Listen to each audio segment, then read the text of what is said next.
एकदम शांति बना के आप लोग सुनबा, हमके विश्वास पसंद आई भी रहा। और एक वैसे सपूत की गाथा आप सभी के बीच में प्रस्तुत करने जा रहा हो,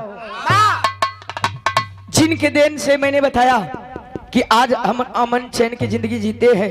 तो आज उनकी देन भैया जगह ना। तो आइए चालन भूमिका के अंदर कवि जी भाव देते, आखिर वीर होके के कैसे चाहिए, कैसे मास्टर?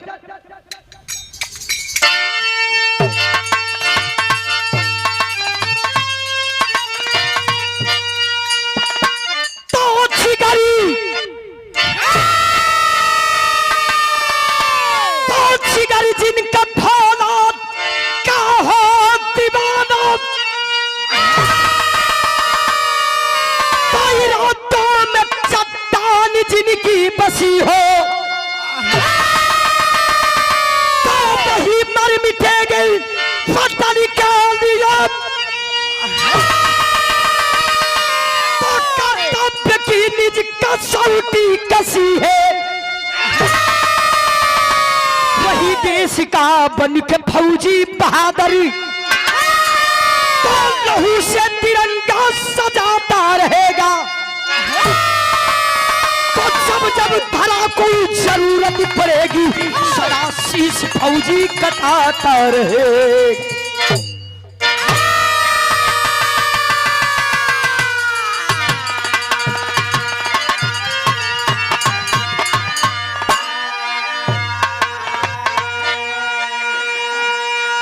हम बताइला कि पूत 3 प्रकार का होला।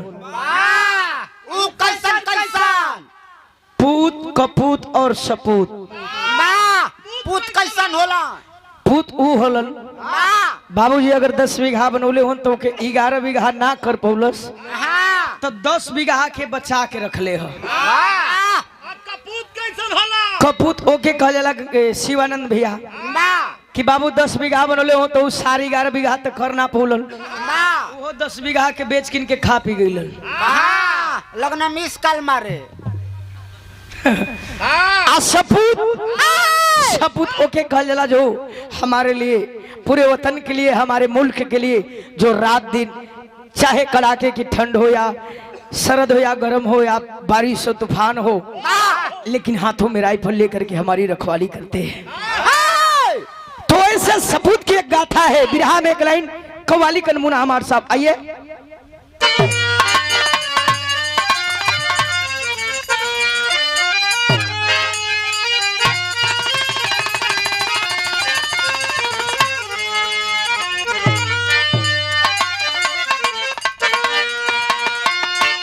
कव्वाली बा कोनो लइका कोनो लइकी के समझावत हो, कहलस कि देख पीड़ पीड़ पीड़ पीड़ मत कइनी, नहीं चापब ना निहुरल जइबी।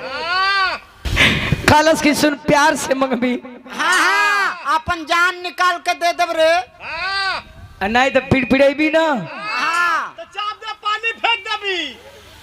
हम ही नहीं हो वो लइकिया के गीत लइकवा कहत रहे। का कहे मास्टर?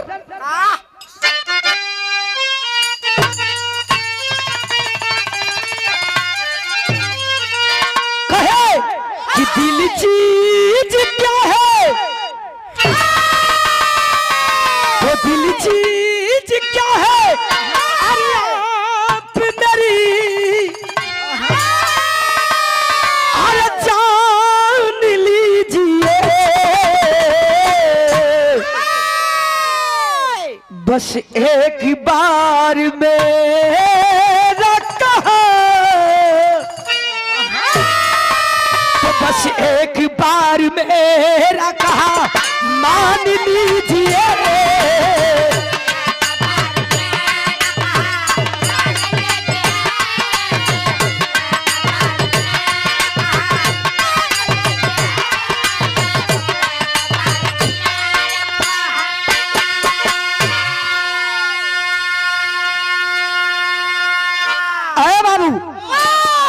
कव्वाली रहे, लेकिन हमारे वतन के सरफरोश नौजवान कहते हैं अरे साले डिब्बे के दूध पीने वाले, हमारे वतन का नमक खाया, हमारे वतन का रोटी खाया, सामने से रंगदारी। निकाल। कहते हैं क्या?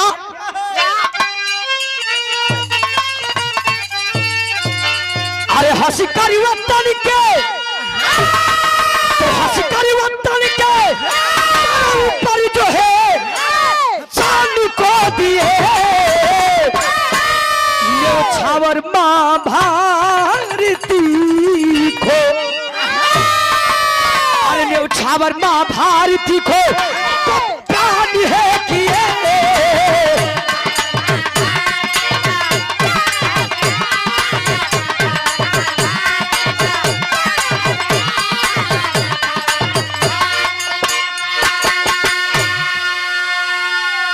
लेकिन ये भैया एक लाइन कवि जी उन शहीदों के लिए लिखते हैं जो हमारे लिए मर मिट गए। होली दिवाली आती है ना, तो हम अपने बच्चों को मिठाई खिलाते हैं, मेला घुमाते हैं, लेकिन एक बार सीने पे हाथ रख करके सोचे जो हमारे लिए मर गए उनके बेटे अपनी माँ से पूछते हैं, माँ हमारे दोस्त के पापा मेला ले गए थे, उन्हें मिठाई खिलाए हैं, हमारे पापा कब आएंगे?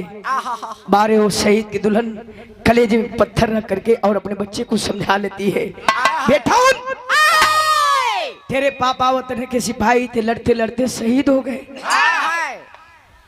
आप लोगों ने देखा अभी छत्तीसगढ़ में जो आतंकवादी हमला हुआ था, उसमें 6-6 महीने के बच्चों ने अपने बाप को मुखाग्नि दान दिया। तो एक लाइन उन शहीदों के लिए कवि जी लिखते हैं, क्या मास्टर? अरे सती सती न मन है तो सती सती न मन है, मेरा उसी सवाल के लिए दुश्मन के सीने ऊपर झंडा, तो दुश्मन के सीने ऊपर झंडा गाड़ी दीजिए। दुश्मन के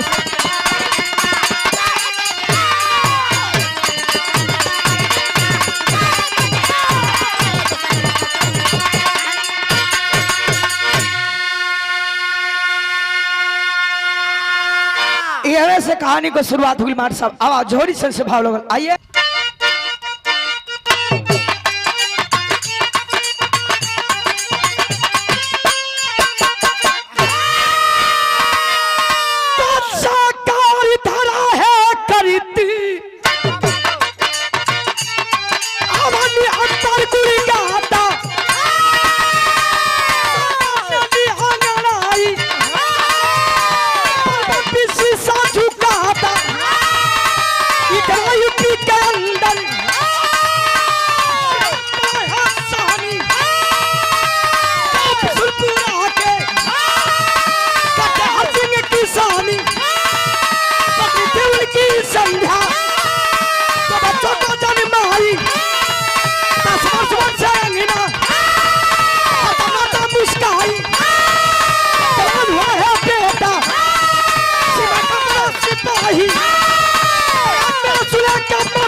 तुम्हारी माता पिता की दिखा आराम से भैया, कोई न मरवावत हुआ जब बोली तब उल्टा ही बोली। उल्टा है ये। ए भैया तनिक कहानी समझ ले। उत्तर प्रदेश में एगो सरनामी जिला, जौने जिला के आज के भूतपूर्व सीएम माननीय श्री अखिलेश यादव जी है। कौना जिला के उन सब लोग जानत हुई? हाँ, इटावा जिला के। इटावा जिला। और वही इटावा जिला के अंतर्गत एगो गांव बिशुनपुरा, बिशुनपुरा का रहे वाला एगो सुखी संपन्न परिवार। बाबू का नाम हरि सिंह यादव, माई का नाम संध्या, और दोनों प्राणी के बीच में एगो बेटा एगो बिटिया है। बेटा जो जिसका नाम बताया गया समरपाल सिंह, जो फौज का जवान है, ट्रेनिंग ले करके ट्रेनिंग फाइनल करके छुट्टी पे घर आया है वाह और पुनः गया, पहली ड्यूटी ज्वाइन हुई, साल भर ड्यूटी किया। साल भर के बाद जब घरे आल हो, हाय हाय बहनिया का नाम बताओ लेकिन सुमन जो इंटर कॉलेज में पढ़ती है। वाह आया है बाबूजी, बहन एक दिन कॉलेज करे चल गई। समरपाल नहा धो करके अगना में खटिया पर बैठ के और ऐना कंघी लेकर के बाल झारत हो।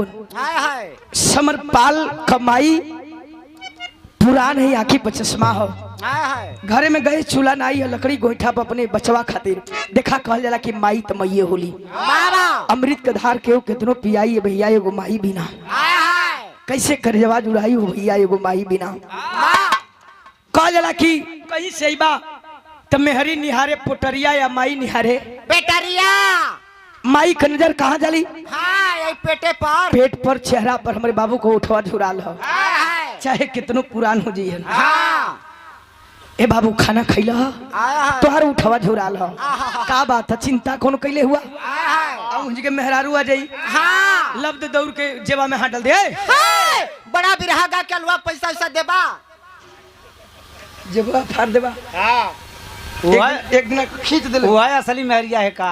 हाँ सवतिया है बंगलिनिया वाली।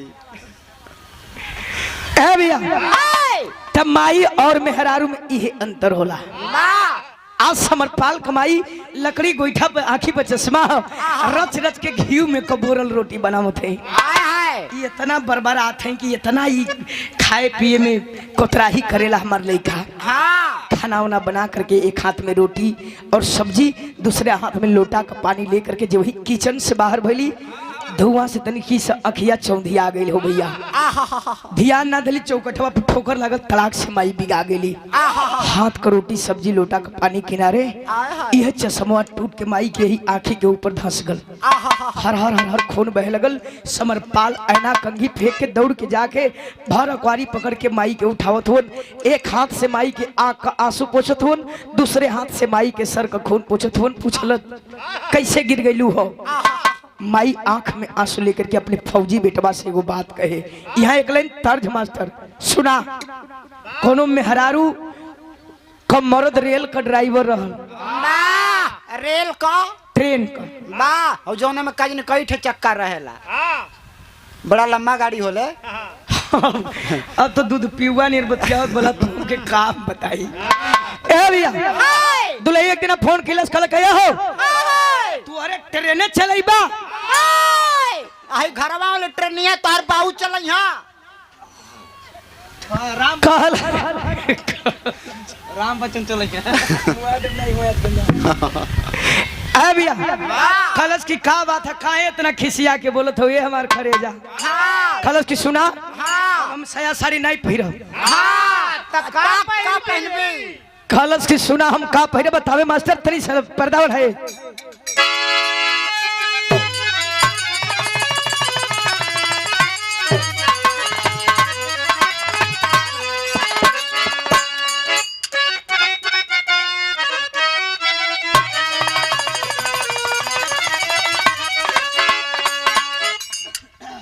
दुल्हन कहे अरे साड़ी हम ना पहिरा बुराजा।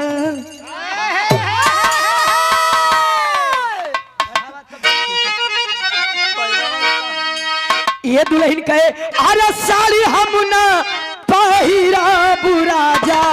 अरे लिया के डरही पर साड़ी हम ना पहिरा बुराजा। अरे लिया के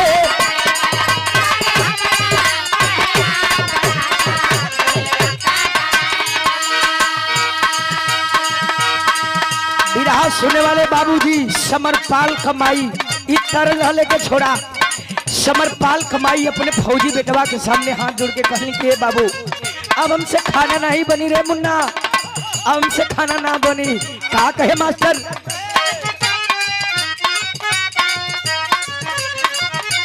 ये कहे कि तन मान जइबेला,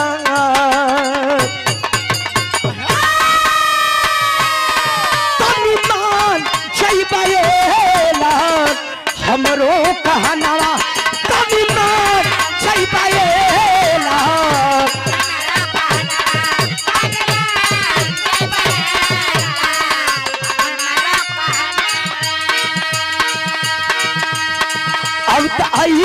हमारी बुढ़ाई कमल खाना हम बनाई।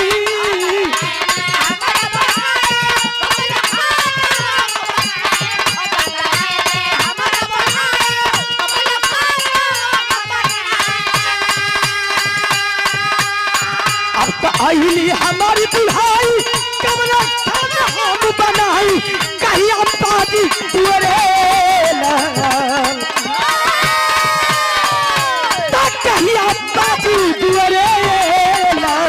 हमारे बजनवा कहीं बाजी तुअरे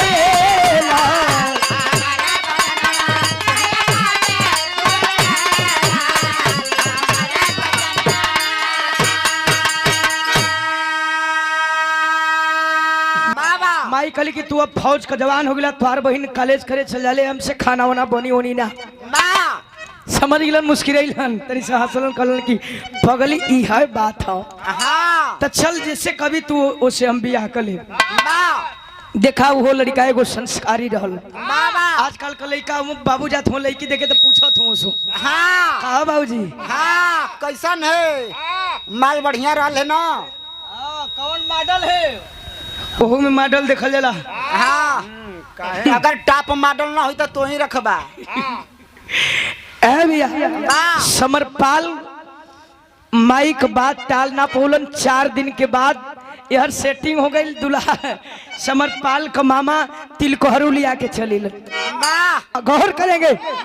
4 दिन के बाद समरपाल का मामा तिलकोहरू लेके आ गिल।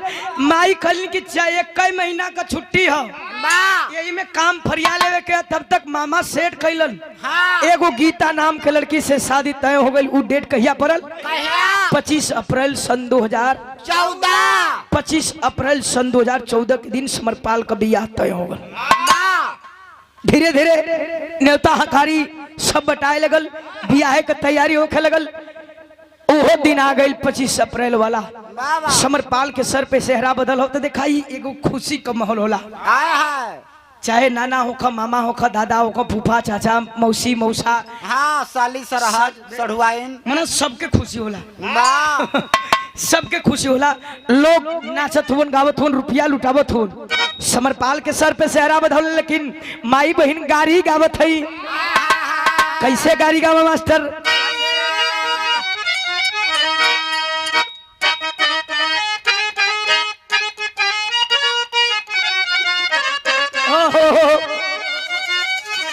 ये गीत गावत है कि अरे आपना खोरिया बाहर फलाने बाबा अरे आई गईल दूल्हा दमाद।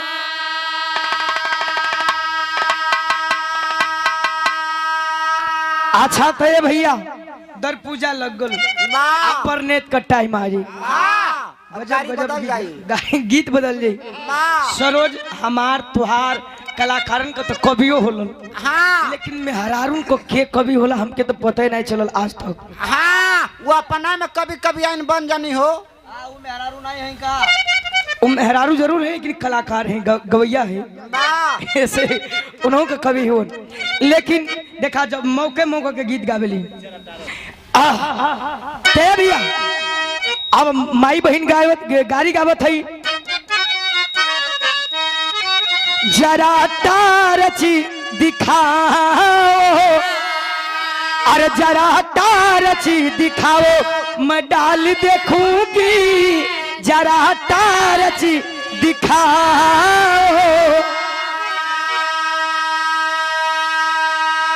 ए भैया वही में एगो लड़की रहल खाली सो ओकर ओठवा फाटल रहल। गरहन कौनो लड़की निकल के देखेला आप लोग लग जाला। ओही तरह ओकर ओठवा तनी से फाटल रहल। जींस टी शर्ट पहले रहल। वो खड़ा ही एक लंगे देखत कि कुल बाराती जवन हो खाली सुगर सुगर जेहर लड़की ही सो वो हर ताकत हो कुल ओकरे बड़ी कौनो ना ताकत हो तो वो बड़ी खिसिया गई। जब वो बोले तो ओकर हवा लीकेज कर जाए ऐसे कि ओकर ओठवा फाटल रहल। बोले तो अपन जब हवा निकल जाता तो उसे नाकी में बोला जानते हो कैसे वो कहे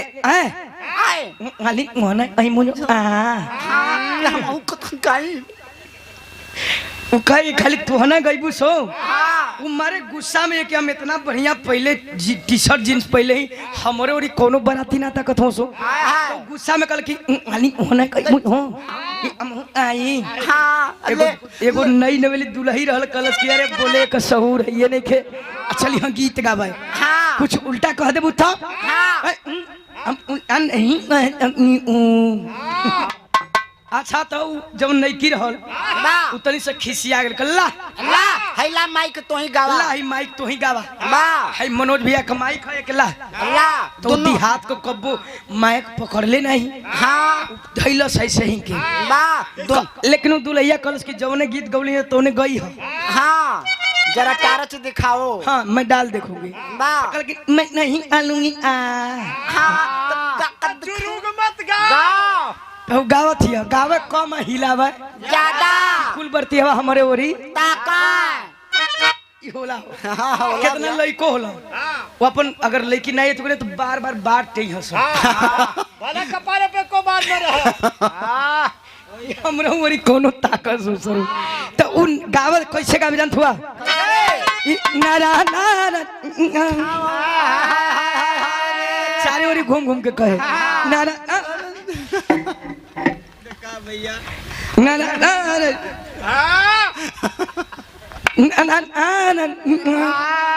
ले लमहरा हो मम्मा के बरे थमाओ तो का वो गावत हिया नारा नारा मैं देखूंगी क्या देखूंगी डाल देखूंगी भैया हुआ ना हाँ वो है नारा नारा मैं का भैया हुआ जवन माना वह कहे कि डाल देखूंगी लेकिन उसे हवा लीकेज हो जाता उसे बाहर उसे गलती कहा जा बुढ़िया गोल कल भाई लड़का फौजी में तनी बढ़िया बढ़िया गाड़ी का बस हो तो बुढ़िया गोल का बतिया अरे सास बोले करीब बोली सरहद बोले नरमी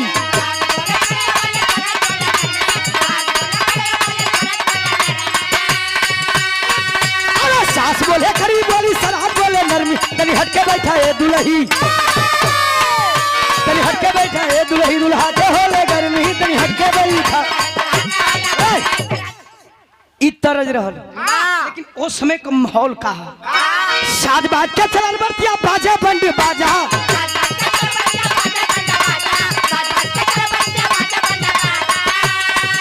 अरे साज बाज के चलन बरतिया बाजा बंडी बाजा मौरिया बाधी मरहे में मौरिया बाधी मरहे में आए हैं दुल्हे राजा मौरिया बाधी मरहे में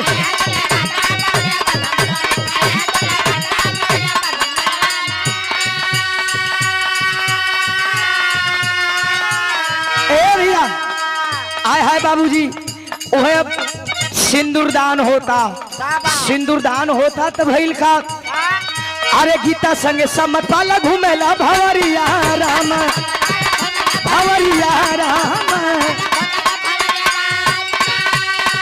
अरे भारती का लाल लेके आईला बहुरिया राम ला बहुरिया राम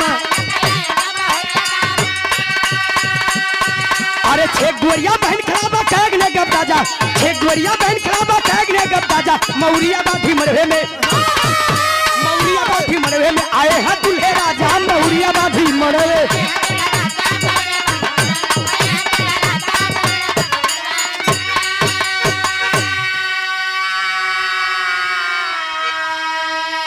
अरे बाबू बियाह संपन्न हो गई सुबह विदाई भल समरपाल अपन दुल्ही गीता के लेकर के अपने नगरी बिशनपुरा में आ गिलन सबके घरे के बहन बेटी कई काम होला सुमन बहनिया अकेली रहल अपने भैया के खले बहन रहल छे के दुआरी खड़ा है कि हमारे भैया अवथुन हमके कुछ नेक दिहन दुआरी पर खड़ा है खूंट जोड़ल हो पिछवा दुल्हनिया ही आगे आगे समरपाल दौरा में डेग नाव झटके झटके धीरे धीरे और दुआरी पर बढ़ गिलन ध्यान ना ढलन दिमाग में और चलत रहल जब वही चौकट के अंदर पैर डालल चाहत हो तब तक सुमनी हाथवा जोड़ के बोल पड़ल कहो भैया हमारा खातिर भौजी लेके आवत हो ना हमके नेक नहीं देबा अरे बाप रे बाप उठाया हुआ कदम बाबूजी पीछे कर लेता है और समरपाल कहा कि पगली कैसी बात करती है, मैं भूल गया, क्षमा कर।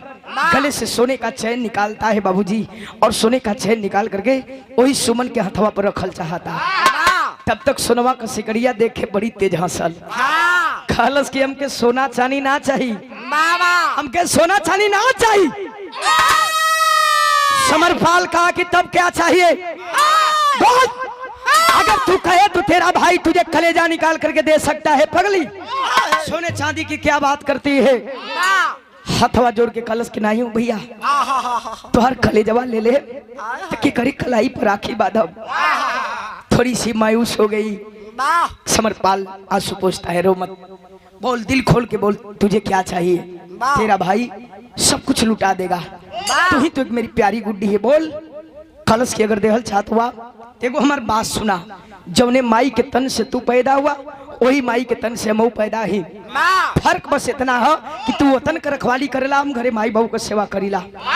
समरपाल कहलन कि तोके चाही का बहन बतावत है। बिरहा में टेरी से भाव लगी मास्टर। कहलस कि ए भैया, भैया अरे अरमानमा हमरो सरहद से जुड़ल, हमारो सरहद से जुड़ल, चाही शेर बहादुर से नूर हो। बीरानवा यार, बीरानवा यार, माँ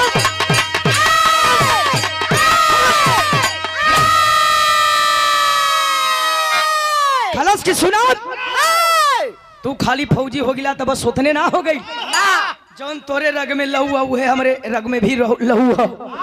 अगर हमके देहल चाहत हुआ तो जैसे तू फौजी हुआ वैसे अपने बहन के दुल्हा खोजिहा, अपने बहन के जैसे बियाह करिहा वो फौजी होके के चाहिए। यह जैसे कलेजा में क्यों फाइट मारे वैसे धक से समरपाल के कलेजा में लागल। जो खुशी का माहौल है बाबूजी, आँख से आंसू चले लगल। माई बहन जौन गीत गवनई गावत रही छुपा गेली। कौन ऐसा चीज मांग लेहलस कि ओकर भाई के आँख से आंसू चलता। कैसे सोचे बाबू, अरे अखिया हमें आंसू ने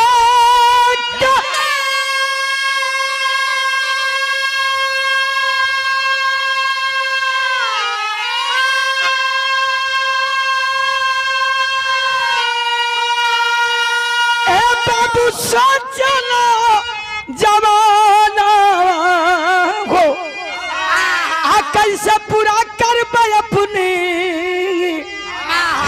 बहन कहे मांगन। गरीबिया में माई बाबू अरे हमके पढ़वाले हो, खेती बेच बनौला हमके सिमक जमाना। बहनिया कलश की भैया कुछ कोनो गलत चीज मांग ले लिया का, काहे रोत हुआ। कहा कि नहीं रे पागल, तू कुछ गलत नहीं मांगी है, सही मांगी है। लेकिन अफसोस अब इन साले भर ड्यूटी करे हमरा के भाई, जौन माई बाबू हमन दोनों भाई बहन के पढ़ावे लिखावे में जौन जमीन रहल ओके गिरवी जौन रखले वो अब ओहो ना छोड़ा पौली। आज के जमाना में अगर एगो फौजी लड़का से बियाह करे जाई तो सब एक समान ना हो। बिना 8-10 लाख के नीचे कोनो बातें ना हो, नहीं तो 7-8 लाख तो एकदम चाहवे करी। आय हाय बाबूजी, इतना ही सोच करके और बोल करके रो रहा है। तब तक उस भीड़ में से एक आवाज आती है। कौन सी आवाज आई बाबू? अरे वर्दी पेटी का सिक्का खाना,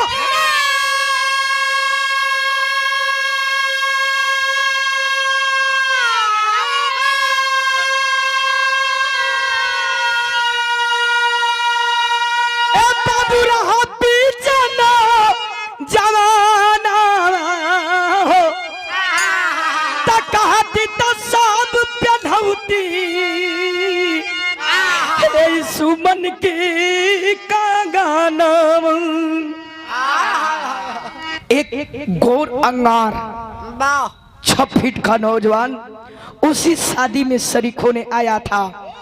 भीड़ को चीरता हुआ आया बाबूजी सामने और सैल्यूट मार करके कहा कि सर क्यों रो रहे हैं, हाय हाय क्यों रो रहे हैं? सर उठाता है समरपाल, कहा कि भैया हमारी ये घर का मैटर है, ये मेरा दुख है।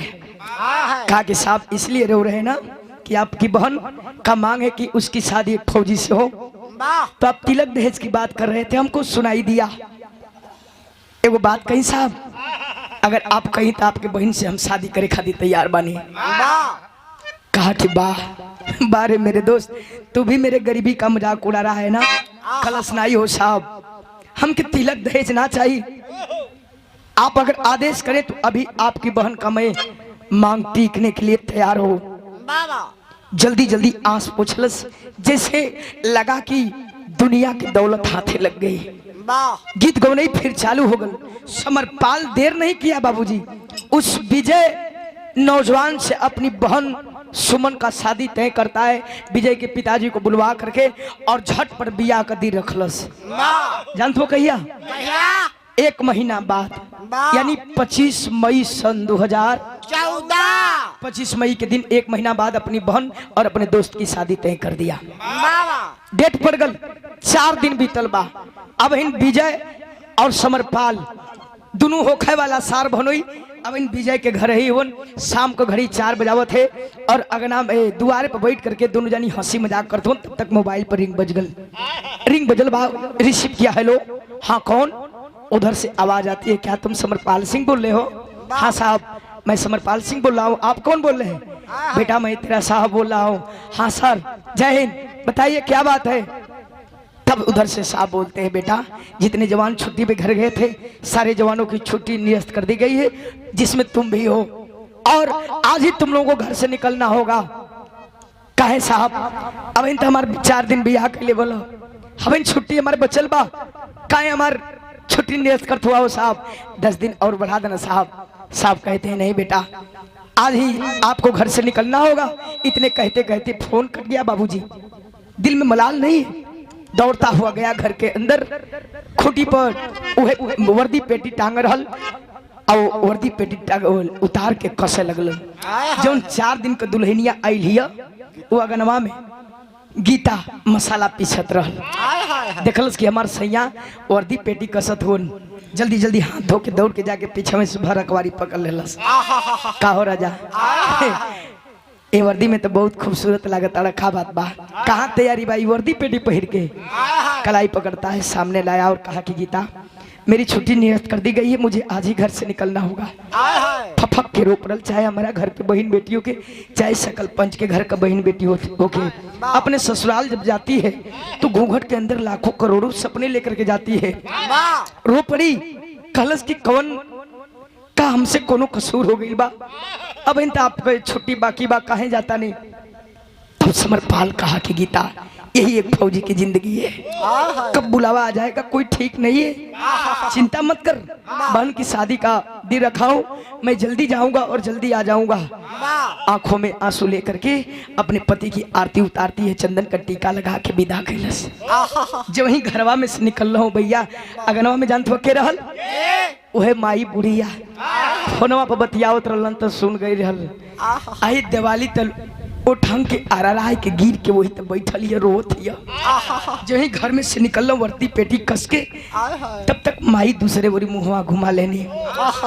जाके समरपाल माई का पैरिया पकड़ के कहलन कि माई हम ड्यूटी ज्वाइन करे जाती, का बात हो गई? कोनो कसूर हो गई हमसे कि तू मुंह घुमा के बैठत हो? माई रुवे लगली, कहली कि नहीं हो बाबू, तो से कोनो कसूर नहीं, केवल बस हाई वर्दिया पेटिया में इतना सुंदर लागेला क्या मैं इसे अपन मुंह घुमा लेने की कहीं हमार नजर हमारा बाबू के न लग जाए। रो करके कहा कि पगली जौने दिन 9 महीना कोख में ढोली वो दिन नजर नहीं लगल, जौने दिन एक घर के 4 कोण में नाच के हमके पैदा कैली वो दिन नजर नहीं लगल, जौने दिन मिस मार के 18 साल कम के कैली वो दिन नजर नहीं लगल। तोर आज तोर नजर लगता। माई अपने बेटवा के रखवारी पकड़ के रोते हैं, बाबू घर का सदस्य तो ही बड़ा, तो हर बाबूजी से अब कुछ होके वाला नहीं खे, बहन का बिया रख ले, जल्दी आ जाइए। माई का पैर छू करके जब चला है जवान तो वीर का भाव है। मास्टर साहब आइए।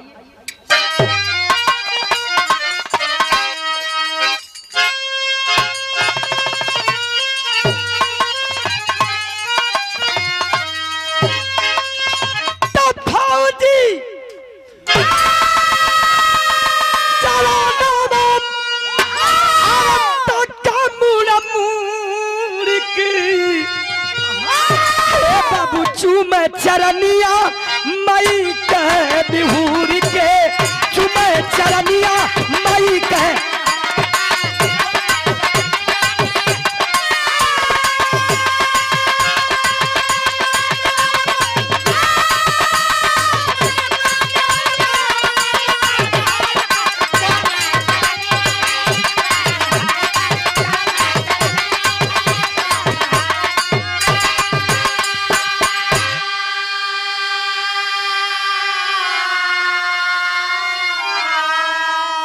बाबू से वही माई का पैर छू करके निकलल, गांव घर के लोगन से आशीर्वाद ललन।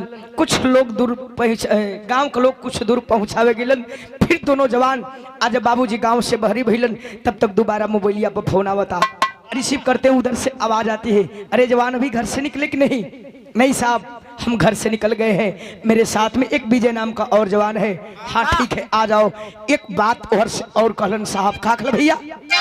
अरे गैला नवाज पढ़े भाईली समैया, त गैला नवाज पढ़े भाईली समैया, तो में घर लिए पापी मुदैया।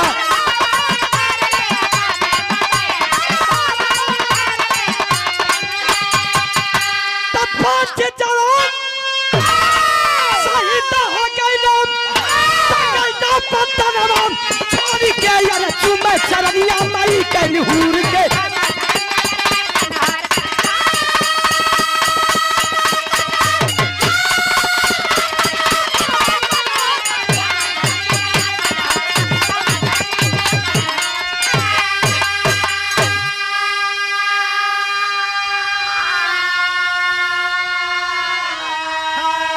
अरे बाबू वही ओर से आवाज आ बारे जवान जल्दी से आ जाओ, क्योंकि हमारे हिंदुस्तान के मुसलमान भाई मस्जिद में नमाज अदा करने के लिए गए और आकर के आतंकवादी सारे नमाजियों को कैद कर लिए हैं।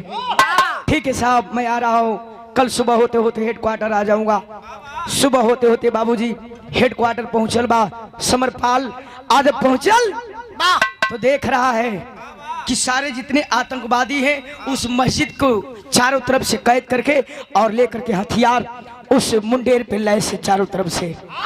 समरपाल सोच गया इस तरह से जाना वहां खतरे से खाली एगो जुगती लगल। मास्टर साहब यो बिरस का भाव लगल, आइए।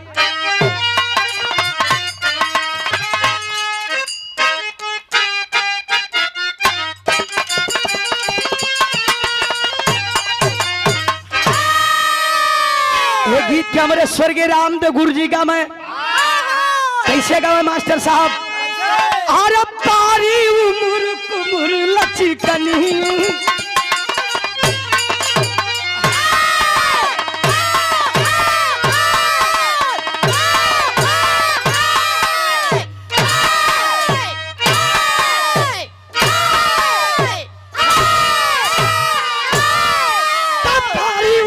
कमरी लची कनिया गोरिया खींचे निहुर के पनिया, गोरी का झूला झूला लियाना।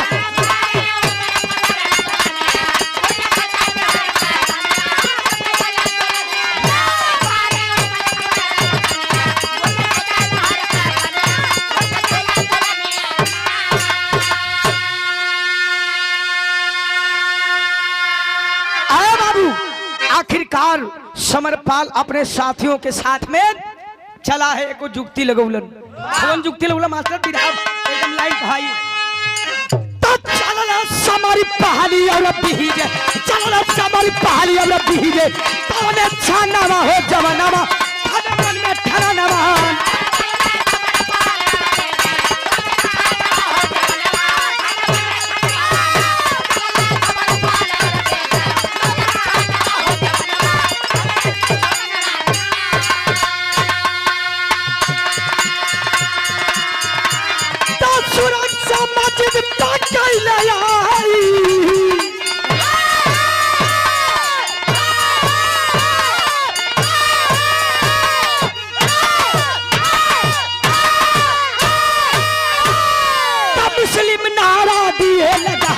मुस्लिम नारा दिए लगाई, एक मरल है दूसरा आई, उहो काइल बा डगराई। चौथा कुदे पैराशूट से, चौथा कुदे पैराशूट से, भाई मानवा हो जवानवा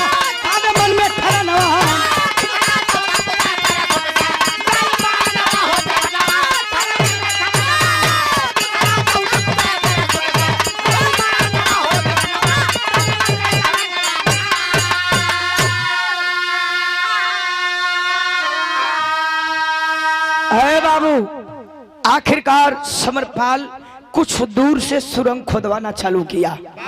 समझ गया कि इस तरह जाना, इस तरह से जाना वहां खतरे से खाली नहीं है। कुछ दूर से सुरंग खोदवाते खोदवाते जब मस्जिद के बीचों बीच बाबूजी सुरंग जब सफल हुआ, उस सुरंग के सहारे आगे आगे समरपाल सिंह, पीछे से उसका होने वाला बहनोई विजय और 2-4-5 फौजी जब मस्जिद में प्रवेश किए हैं तो देख रहे हैं कि मुसलमानों की हालत क्या है। किसी की जाने चली गई है, कोई पानी मांग रहा है, कोई खाना मांग रहा है। ये आतंकवादियां ऊपरा मुंडेरवा पर चारों तरफ से हथियार ले लेकर के लैस हो। तब तक हिंदुस्तानी फौजी को देख करके और सारे मुसलमान बाबूजी आवाज लगाना चालू कर दिए, भारत माता की इनकलाब। के सुल्लस ऊपरा मुंडेरवा पर बैठल उ आतंकवादिया उमक जौन हेड रहल तो एक थोड़ा के इशारा कर, अरे तनी जो था जो देख कौन है जो जो और के ना था यार, वो हमार मम्मा वो आतंकवादी तू के लौकत हुआ। हां एकरे बाऊ का ए भैया एक थोड़ा याल ऊपर से उ दबे रहता था। साले गोली जल गई, ऐठन नहीं गया। अभी भारत माता की जय, भारत माता की जय कर रहे हो। तब तक विजय वही बगलिया में खड़ा रहल खलाबा सार, अरे माता पिता की जय हो। लंबा रहबे कल जब वही मस्जिद का आप लोग सीढ़ी देखेला, छत का जौन सीढ़ी होला मस्जिद का, वो दुआरिया छोट होला। जो वही उतरल चाहत हो निहुर के ताकत कौन चिल्ला रहा है जी? आ तबले बगलिया में छुपल हल छौंक गलतनी से तो ऐसे मरला झपट्टा तले लुड़ियाल फुड़ियाल उनका गर्दन आ गई। काखी में दाब के मरला ये मरला जब जानत हो कैसे करे।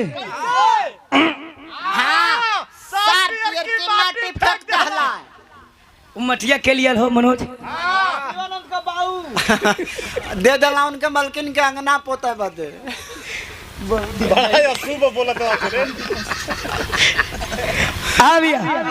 एक ख्याल वहू के मरलन, दूसर काल वहू के मरल, तीसर का वही में काना रहल एक थे तक आनहर कोतर बड़ी तेज होला सो वाल आधा पले तो सुंघत आवत हो दुई ठगैला सुना है दो मिला नहीं लौटना।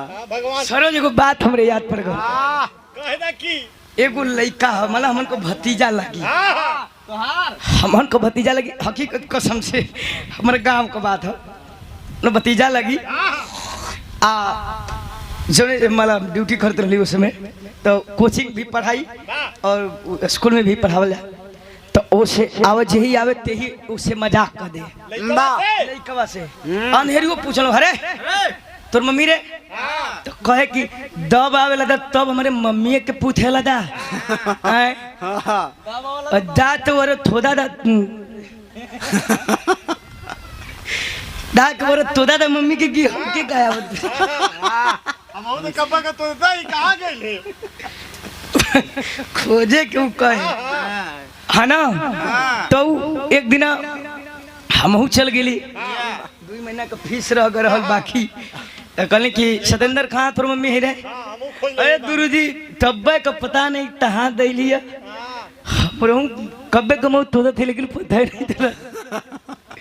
दुरुदी का बताई, अब हम खोली की ससुराई कहत का कहली जो खोज लिया गल 2-4 घर खोज लिया, काली माई है वो ले अपने मरई उड़ई ओकर हुआ वहाँ पहुँचल तो वहाँ पहुँचल तब अपन खोज के बोले कह कि दुरुदी ना आई है माई।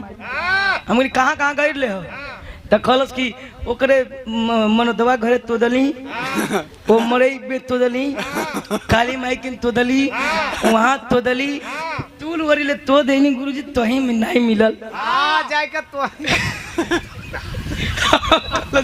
अब दुरुदी दाई कब आई तो तोदले आप खोजा आप तोदा अब दांत वर तो दिया। अब हम हैरान भइली, बहुत हैरान भइली, बहुत तोद गली कहीं नहीं मिलल।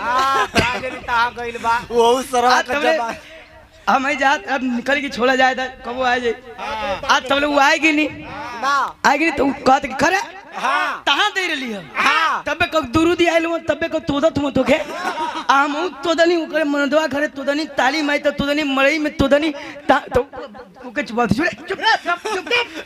बात का है पुत गुरु दे तोदा तुम के नहीं कबे का गली की अब गली की काई कई की काय आपको एक एकदम उपजेवले रहले जा अब बड़ हो गल अब इंटर में पढ़ेला तो उसे कहब कि चाहे क्यों कह दे करे सदंदर तोर माई आ भी है कुल तत्ता बतिएबा बाहर कुल बचपन में रह पूरा छोड़ा बचपन में तो नहीं जानकारी रहल त हां ए भैया वही में काना रहल काना में बात याद पड़ गल बहुत तेज होला स है ना एगो हमारे में ढोलक बजात रहो छोटू की जनता हूँ सर उनके 10 रुपया दे कहीं किला 100 रुपया आ जूस पी लिया तो कहा 90 रुपया तोर बाबू दिया कहा मैंने उ लाख हजार अब बताइए एक ठिया खत्म रहे कि मरे पड़ रहल आनर को आज तो आधा प्याल तो करे सुहात आवत हो कि कुछ न कुछ दाल में कलावा ऊपर गल खलो भादो भागो भागो लग रहा है मस्जिद में हिंदुस्तानी फौजी आगे हैं ए भैया मस्जिदिया के बगलिया में झाड़ी रहल जितना बच्चा रहल कुल तब तक बाबूजी जो ही ऊपर जवान पहुंचे तब तक पैराशूट के द्वारा छलांग लगा दिए गोली तो जरूर चलाए लेकिन कूद करके उसी झाड़ी में शांत हो गए सारे मुसलमानों को आजाद करने के बाद जो मर गए हैं किनारे जो जीवित है उनको किनारे करने के बाद समरपाल सोच रहा है कि चलूं देखूं कौन है साले गलती वो करते हैं और हम हिंदू मुसलमान अपने आप में जूझते हैं मरते हैं करते हैं समझ नहीं पाया बाबूजी अपनी से भी रहा हमार करोड़ इसके ओर चलल है दोनों कंधे में राइफल एक कमर में कसी हुई पेटी की गोली है लेकिन जब पहुंचा है वहां उस साड़ी की तरफ चला है तो बिरहा में कवि जी को भाव देना पड़ा। आइए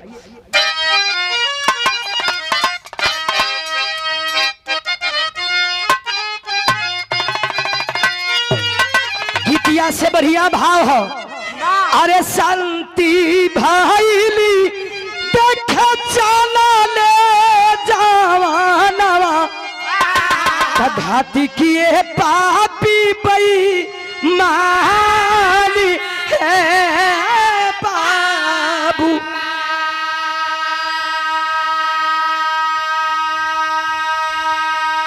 ओ तारीख खबर हल 20 मई सन 2014 चल कदमी करते हुए झाड़ी की तरफ बढ़ रहा है तब तक हुआ क्या मास्टर अरे दाग दिए गोली समर पाली सिंह के सीनावा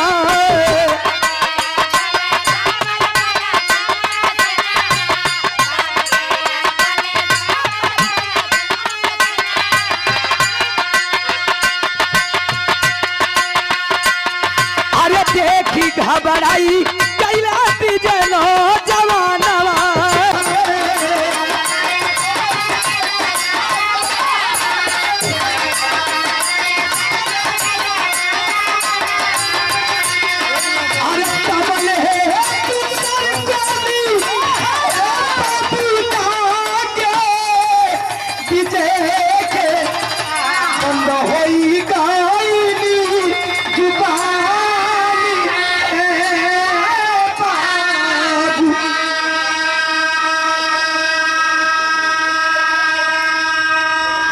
सुनने वाले बाबूजी समरपाल नहीं समझ पाया एक सामने से उसी झाड़ी से घात लगा करके आतंकवादी बैठे थे एक सनसनाती हुई गोली निकली और समरपाल के कलेजे को फाड़ती हुई निकल गई गिरना चाहता है तब तक पिछवा होखे वाला उनकर बहनोई विजय रहलन दौड़ के पकड़लन भौर अकवारी तब तक दूसरे की गोली आ गई दूसरे की गोली आई तो ही विजय के घुटना के नीचे पैर में ठिल्ली में फाड़ती हुई निकल गई दोनों जवान जमीन पे भरा करके गिर पड़े आतंकवादियों को हमारे हिंदुस्तान के फौजी उस झाड़ी में जब बाबूजी गोली चलाए सारे आतंकवादियों का जब सफाया हुआ दोनों जवानों को हॉस्पिटल में ले जाया गया आनंद फानंद में हॉस्पिटल में ले गए इधर जो गोली लगी है समरपाल के सीने में वो तो बेहोश है एक दूसरे इमरजेंसी वार्ड में उसका इलाज चल रहा है लेकिन विजय के पैरवा में जो गोलियां लगा हल ओके होश बा डॉक्टर साहब चेक किया और कहे कि बेटा तेरे पैर में जो गोली लगी है ना इसका जहर तेरे शरीर के अंदर प्रवेश कर जाएगा तो तेरा जीना मुश्किल हो जाएगा तू नहीं बच पाएगा कलश के साहब हम मरना चाहते जिया चाहते हो साहब। तब डॉक्टर साहब कहे कि बेटा एक उपाय है, तेरा पैर काटना पड़ेगा। फफक के रूपल करो साहब, आज के 5 दिन के बाद हमारे बियाह बा, हमार पैरवा काट देबा तब कैसे दुल्हा बन के जाई वो साहब, कैसे दुल्हा बन के जाई। आया है बाबूजी, डॉक्टर को तो जिंदगी बचाना है, बेहोशी का इंजेक्शन दे करके सुन करके और पैर काट करके बंदेज कर दी। 2 दिन के बाद यानी 22 मई के दिन जब समरपाल को हल्का होश आया तो बाही की झोंक में एक नर्स बगल में खड़ी है, बुला के कलश की बहन एगो जवान के हमारा सथवा में गोली लागल है, वो जिंदा बालन की मर गिलन। नर्स बता दिए नहीं साहब वो तो ठीक है, मुलाकात करिएगा। हाँ बहन कुछ कहना चाहता नहीं, भेंट करा दो। नर्स और कंपाउंडर जब उस रूम में समरपाल का बेड उठा करके जब विजय के बेड के पास सटाते हैं, यही तरह सर पर हाथ रख के झर झर झर वो थोन विजय बारे मालिक ये कौन दिन दिखावत हुआ। तब तक समरपाल यही तरह हथवा बढ़ा के विजय का कलैया पकड़ के कलश की पगला तू रो रहा है ना, तू रो रहा है, देख लो जल्दी जल्दी आंस पोछ रसना साहब, कहाँ रोता नहीं, बस यही तरह के सूतर लिया आंस गिर गल ना साहब नहीं खीर हो। समरपाल कहा कि दोस्त मेरी सांसें अटक रही है, मेरी सांसें रुक रही है, लग रहा है नहीं मैं बचूंगा मर जाऊंगा। कहा कि नहीं साहब ऐसा अशुभ बात मत बोलिए। कहा कि जवान मेरे पास बहुत कम वक्त है, क्या मेरी एक ख्वाहिश पूरी कर सकते हो। कहा कि हाँ साहब आपकी एक ख्वाहिश का 100 ख्वाहिश पूरी कर दूंगा, एक बार कहे कि तू देखिए। तब कहा कि तूने मेरी बहन का हाथ मांग करके मेरे ऊपर बहुत बड़ा उपकार किया है, एक उपकार और कर दे मेरे दोस्त। बाबूजी एक ऐसा बात कहा समरपाल, हॉस्पिटल खचाखच लोगों से भरा है जो कलेजा चीर देगा। क्या कहा समरपाल,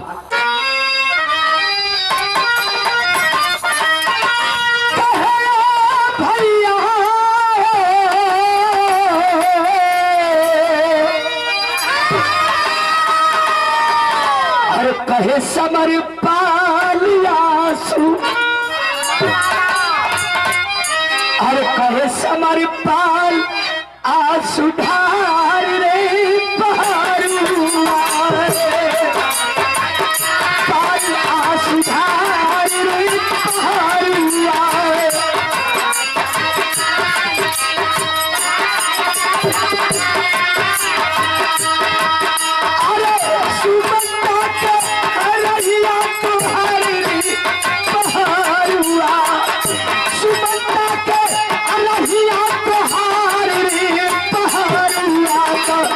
कहे समरपाल आंसू ढार रे पहाड़ुआ।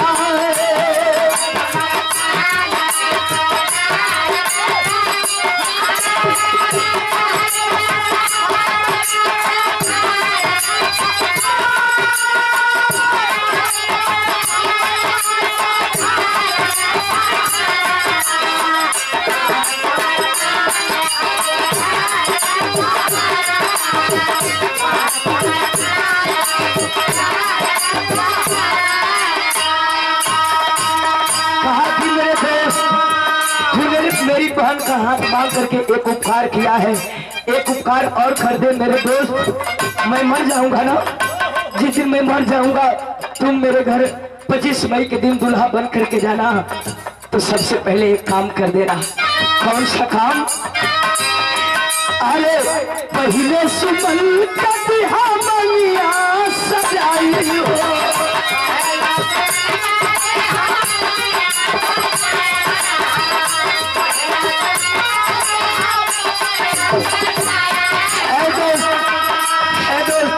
हमार बड़ी गुड्डी तो राज हो पहला, हमार गुड्डी हमार जान से भी प्यारा भैया। 25 मई के दिन जब तुम जाना तो पहले मेरी गुड्डी का मांग सजा देना। हमार सुमन का जब मांग सजाई हमार गीतवा पूछी ना, हमार गीतवा पूछी कि ऐसा आप पहले हमार सैया खाओ तो एक लोटा पानी उठा लेना, और एक लोटा पानी उठा के करना क्या, बाजू में गीता कटिया मनिया धोराई हो, कटिया मनिया धोराई हो।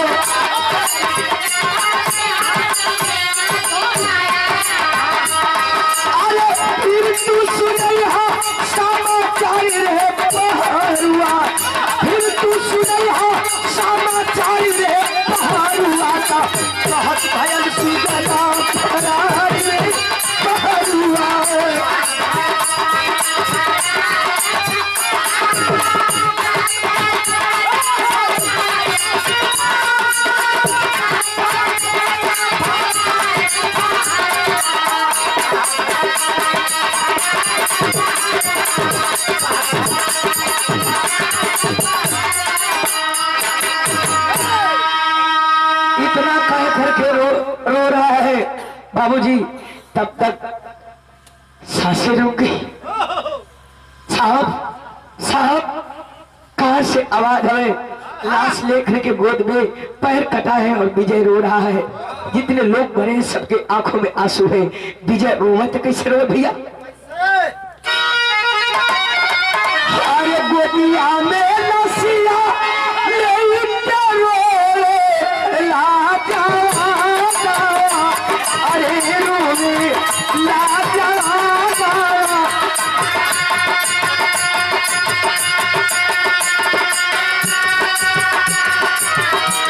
गोदिया में लसिया लेके रोवे लाजा, अरे रोवे लाजा हो। कैसे के जाइबू ससुराल मेरा दिया हो मारे।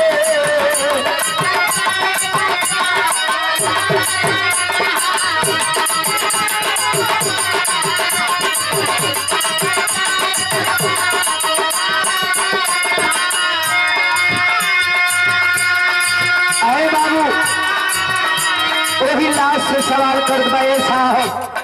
सुमन को मांग सजा दे, वो बहन गीता बहन का दाकर सिंदूर दे दे। लेकिन बुढ़िया माई पूछी कि बाबू हमार बाबू कहाँ? हमार बाबू कहाँ? बात समर पाल ओ माई के कौन धीरज बधाई वो साहब। कौन मुंह से करके पड़ा गिरा हो साहब। कहता है क्या?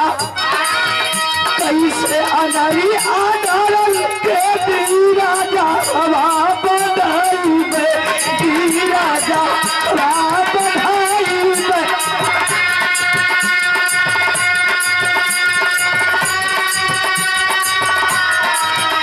अरे कैसे अनारी आधारल के दी राजा हवा बधाई में, दी राजा हवा बधाई में हो। कैसे धोई बरमानिया चाटी चारण मेरा दिया हो मारे।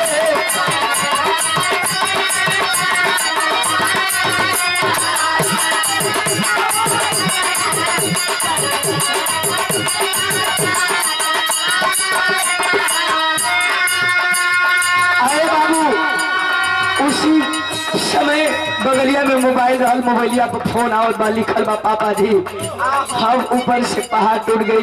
विजय सोचा कि कैसे फोन उठाई, पापा का फोन आ रहा है। कलेजे पे पत्थर रख करके फोन रिसीव करता है।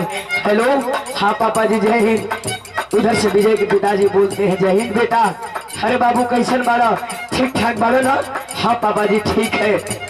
ए बाबू तो हर 3 दिन बिया बचल बा, सारा इंतजाम कर रही, डीजे कर रही, गाना गीत हो, गाड़ी घोड़ा सब कुछ रथ हो, सब चीज कर रही, घर के इंतजाम भी कर रही। बस तोहरा के कपड़ा ना बन पावल है। कहिया आवत आ 3 दिन बिया बचल बा, सब घबराई रहा। विजय कहा पापा जी अभी सड़क पे ऑपरेशन चल रहा है, लड़ाई चल रही है, मुझे छुट्टी नहीं मिल रहा है, एक काम कर सकते हैं? हाँ बेटा बोला कौन काम बा? तब कहा साजी के पलटिया पापा चलिया तू तारा से गईया, तू तारा साजी के पलटिया पापा चलिया तू तारा से गईया, तू तारा से बाहर बाहर आई ससुराल मेरा क्या हो हमारे।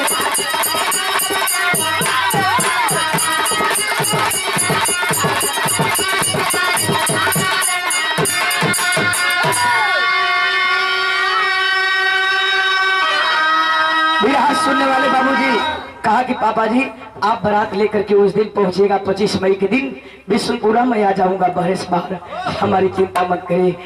देखिए एक यही खूबी होती है, एक फौजी के माँ बाप भी समझ जाते हैं कि हमारे बेटे के ऊपर देश की मर्यादा है।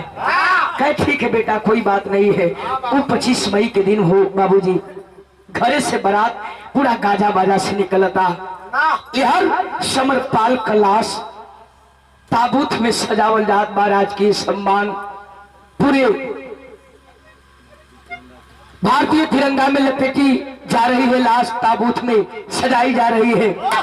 यह 25 मई के दिन जब बारात आगे दुआरे पर यही तरह रोड बा, यही तरह पंडाल लगल हो, घड़ी धीरे धीरे 5 से 6 बजे, 6, 7, 8, 9, 10 जब बजे लगल और जवन बाराती और घराती वालन गांव घर का लोग मिल करके बाराती का सेवा टहल करत हुए, पानी दाना करावत हुए, आवत हुए। दोनों जवान लेटे दर पूजा लगी, बिया हुई। लेकिन ए बाबू जब 10 घड़ी बजावे लगल तो दुआरा पर जब बाजा बजत रहल ओहू के लोग बंद करा देलन। गांव घर के लोग घराती और बाराती जुट के अपने आप में विचार विमर्श करते हुए तब तक होत कहा बिरहा में पहुंच लगे मास्टर।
उसी समय एक आगे आगे मिलिट्री की गाड़ी और पीछे एक कमांडर जीप 3 रंग तिरंगा लहराती हुई आकर के पंडाल के कुछ दूरी पर रुक जाती है। जितना पंडलवा में लोग बैठे रहलन दौड़ के गड़िया के पास गइलन। जब बायां गेट खुला तो उसमें से कोई जवान नहीं बल्कि एक बैसाखी बाहर आई। लोग कल की लागत था कि यहू में नहीं खसन, पीछे जब ही हटे लोग तब तक बैसाखी के सहारे उछल करके विजय बाहर आया। विजय के पिताजी देखे जब कटल पैर देखल दौड़ के गेलन कल की कहो बचवा तो दिन कहत वाला कि हम ठीक है तो पैरवा कटल है। विजय कह रहा कि पापा कहाँ पैर कटा है, थोड़ी सी खरोच आ गई है। कलर की आन्हर बनावत हुआ ना जोने हाथे से हम तो के बचपन से लेके आज तक पाल पोस के जवान खेली, आज इतना आनर ना हो गई लेकिन अपने बाबू का चेहरा हम ना देख पाओ थे। प्रधान जी के बुला करके विजय कलश की प्रधान जी मर्यादा आपके हाथ में बा, एगो बात बतावल चाहते, ये बात के केवल आप जन यहाँ हम जानब, तीसर न जाने पावे। प्रधान जी कहलन कि कौन ऐसा बात बा? तब कहलस समरपाल भैया ये दुनिया में नहीं हुन, उनकर लाश लेके आने, उनकर ख्वाहिश दिल कहे कि उनके बहन का मांग सजाए, बस आप कैसे बियाह करा दा, बाद में इलाज खोली तो कोनो बात ना है। प्रधान जी कलेजा पकड़ कि कैसे कैसन बात करते हुए भैया, ओकर भाई का लाश लेके अलवा, ओकर बहन के मांग में सिंदूर डलवा, लोग जान जिए तुमके थू करियन गाड़ी दियन। कल प्रधान जी कोनो उपाय लगाई, उपाय लगावत हो घरे पहुंचल प्रधान जी गाड़ी वही तरह।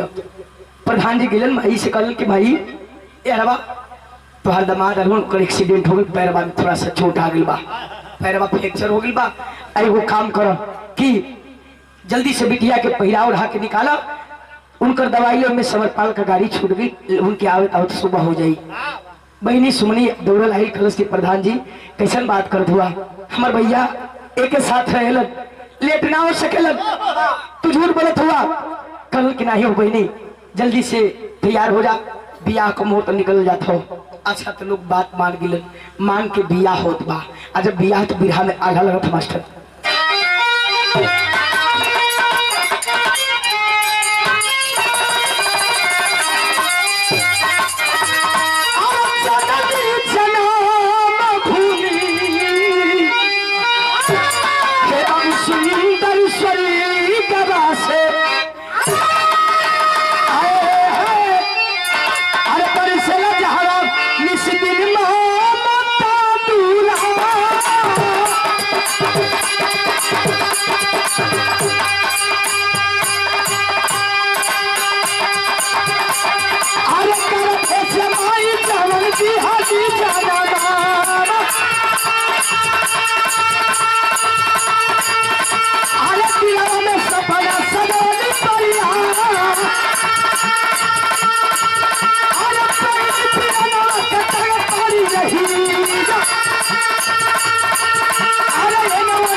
पहिरा उठा करके ले ली, बियाह होके लगल। आज जब बियाह होते तो 2 नंबर लग गई मास्टर।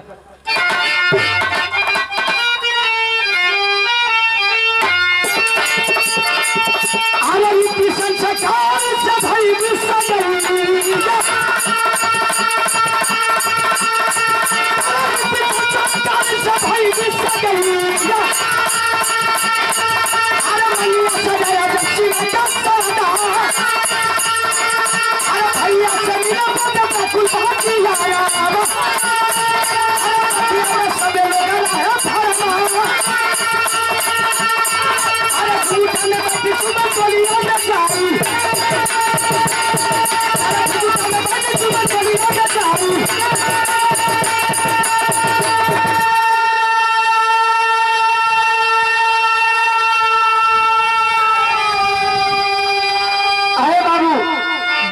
हो गई। अब धीरे धीरे बिहान होखे वाला बा, कोह फाटे लगल। प्रधानो जी कब कलेजा दक दकाए लगल। बियाह तक करवा दिली, कैसे विदाई करवाई। अगर केहू जान जी तो बड़ी बदनामी हुई हमार। प्रधानो जी झूठ बोल के बियाह करौल। सुबह होत बाहे भैया, सुबह होत पहुंच गया। फिर प्रधान जी माई वही मरवा में बैठल है, रोवत है। हमार बिटिया का बियाह हो गल, हमार बचवा नहीं। तब तक प्रधान जी पहुंचल। कल की माई कैसे रोत हो, का बात बा। कल की कहो प्रधान जी तू तो कहत रहा कि सुबह हो तुम्हार बचवा आ जाएगा। अब वही नहीं लन बचवा हमारे कोनो पता नहीं, बाप फोड़ो नहीं खिलागत। समझाओ तो प्रधान जी लेट हो गई। गाड़ी घोड़ा है जनता हूँ, लेट हो गई। वही बिचवा में बहन सुमन दौड़ लागे। कलश की सुनो प्रधान जी बियाह तो तू करा दिला, लेकिन जब तक हमारे भैया नहीं है ना हम ससुराल ना जाए। मौका पोलन प्रधान जी झटे से पगड़ी उतरलन, वही सुमनी के पैरवा में रख दिलन।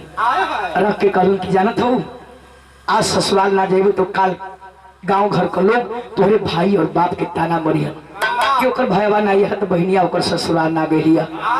तोहर बाप और भाई का नाम हंसाई हुई बहन जल्दी से तैयार हो जा, विदाई हो जी। तुम्हारे भैया यहाँ तो तोरे ससुराल जाके भेंट करिए, का दिक्कत बा। मजबूर हो जाती है, और जब मजबूर हो गई तो चलल ही मास्टर वही गीता भौजी फिर पहिरा उड़ा करके ले चलत ही गाड़ी में बैठावे।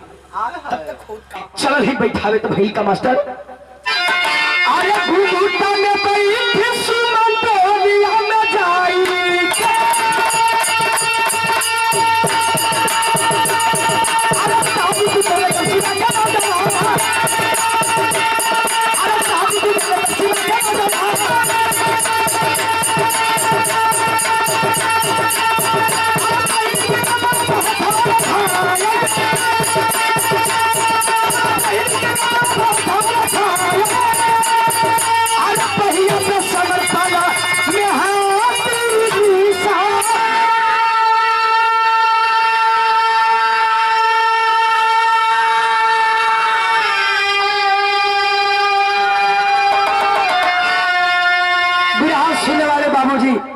गांव घर का माई बही मिल के वे भाजी अखबारी में पकड़ के ले जा करके बैठावत थी।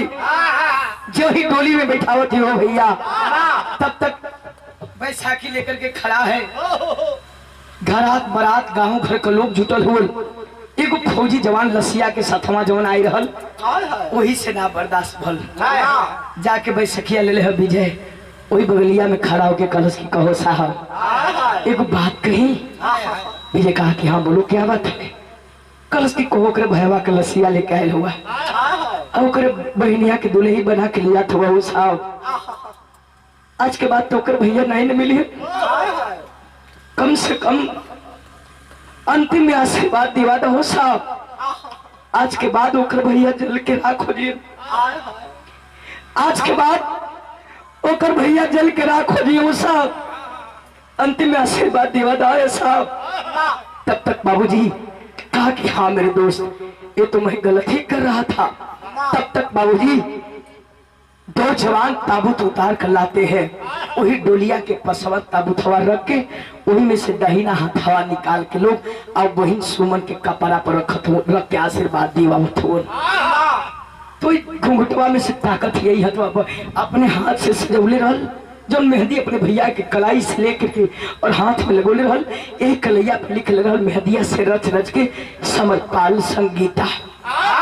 एक महीना पहले बिहवा न रहल, कुछ मेहंदिया मिट गई रहल, हल्का हल्का मेहंदिया का लाई रहल, जनात रहल, वही पे लिखल बस समरपाल संगीता। जो ही घूंघट मिले ही कलाई पर तकलस भैया, तब तक वही मेहंदिया लोग गई। आए वो भैया कह के पकड़लस कलाई, पकड़ के डोली से कूद पड़ती है। ताबूत जब बाहर खिलस, विराह सुनहरे बाबूजी तिरंगे में अपने भाई की लाश देख करके मुक्का मार के छाती पर वो थी। हमसे वादा कैल रहा ना कि आके अपने हाथ से तो के डोली में बैठाई, आज तू हमारे साथ धोखा कर देला। अरे बाप रे, माई सुनली बुढ़िया की हमार बाबू आल ह, हमार समरपाल आल ह, दौड़ल आवत ही। आज वही दौड़ल अली हो बाबू, अपने बचवा का जब लाश देखली वही ताबूत में, आए हो लाल कह के बुढ़िया कूद पड़ल वही ताबूत पर। कूदे के तमाई ठीक है कूदली हो बाबू, लेकिन ताबूत पर तो मुड़िए दोहरा गई, दरिये फिर नहीं उठले। एक तरफ माँ की लाश, एक तरफ बेटे की लाश। दुल्हनिया जब 4 दिन अपने सैया के सदवा में गुजर ले रहन, वो एक तक खाली अपने सैया का चेहरा देखा कि कुछ बोलत ना है। तब तक बहिन सुमन वो बिहुती चुनरी फेंक के और भागल चाहते, तब तक भौजी कलैया पकड़ ले ली और कलैया पकड़ के एगो बात कर ली। का खड़ी मास्टर खड़ी में लिख गए,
भागल चाह दिया। तब तक भौजी कलाई पकड़ के कहली कि कहाँ जाते?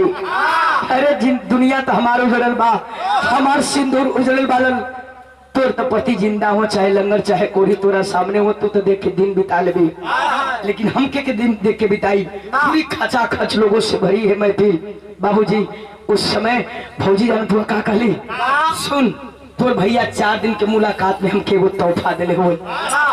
अब लोग अवाक हो, कौन तोहफा? तो भौजी बतावे। अब भौजी के आंख से आंसू गिरत हो। कहली भैया कहली कि अब हम जो गाई अपने साजना के प्यार हो के गयल बारे जवन हम के उपहार हो।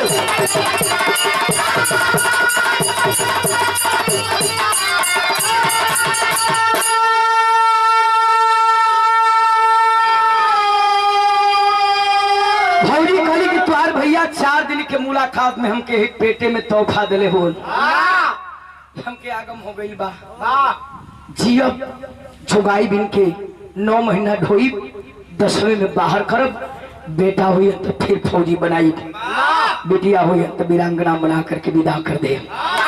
है बाबूजी कल जाओ अपनी ननद को विदा कर देती है, अपने हाथ से अपने सास और अपने पति की अर्थी सजाती है। बाबूजी आज अर्थी सजवलस तो आखिरी भाव में लिखना पड़ा क्या? तमाई पे